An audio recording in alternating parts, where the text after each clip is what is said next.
Nous avons eu le plaisir d'accueillir aujourd'hui la communauté des analystes et la presse pour la présentation des résultats de l'exercice 2014. Nous avons annoncé à cette occasion donc la progression de 8,8% de notre produit net bancaire, qui a atteint 19,4 milliards de dirhams, ainsi que la progression de 5,2% de notre résultat net part du groupe, qui a atteint donc 4,5 milliards de dirhams.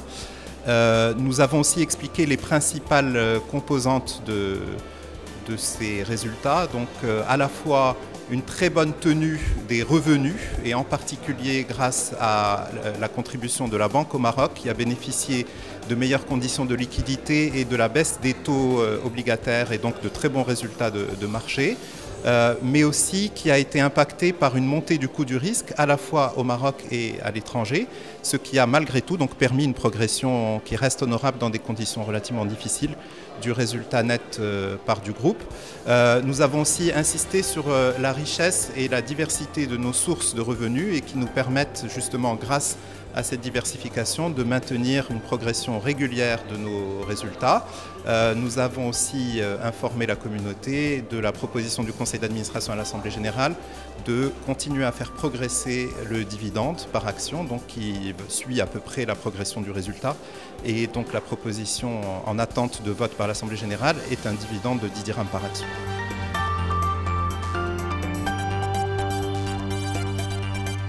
L'exposition est une exposition tout à fait normale. Elle est même plutôt inférieure à notre part de marché en général dans le secteur. Nous souhaitons soutenir ce secteur extrêmement important pour l'économie et pour les emplois, en le faisant à la fois au niveau de la promotion immobilière, tout en étant très rigoureux dans la sélection des dossiers dans l'intérêt du promoteur lui-même, puisque nous avons suffisamment d'informations en provenance de la Banque centrale et en provenance de différentes sources pour nous permettre de savoir quel genre de logements vont se vendre et à quel prix dans quel quartier.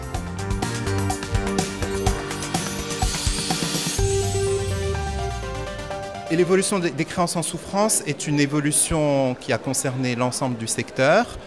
Pour ce qui est d'Attijari Wafa Bank, il est difficile de décrire une origine en particulier.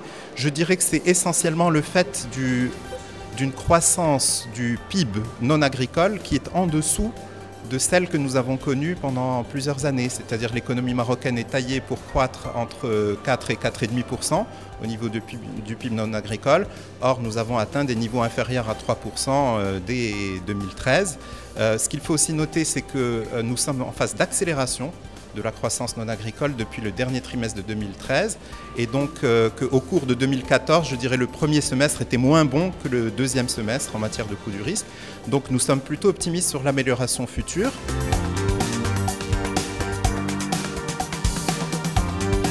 Je pense que ce n'est pas une question qui est adressée à Attijari Wafa Bank, puisque je pense que vous faites référence à l'information qui provient de la SNI et qui remonte à maintenant plus de 4 ans, puisque la SNI, au moment où les différentes banques européennes se désengageaient du capital d'Attijari Wafa Bank, ont servi vraiment à stabiliser l'actionnariat et à stabiliser le cours en bourse en se portant acquéreur de toutes ces actions. Et ils ont signalé dès 2010 qu'ils souhaitaient redescendre à un autre niveau en termes d'actionnariat, mais qu'ils le feraient quand les conditions le permettraient, à la fois en termes de qualité de l'acquéreur et de prix de la cession. Donc je pense qu'il n'y a pas plus d'informations que ça. Je vous renvoie à la notice d'information qui avait été rédigée au moment de la fusion entre SNI et ONA, où l'ensemble de la stratégie avait été clarifié à ce moment-là.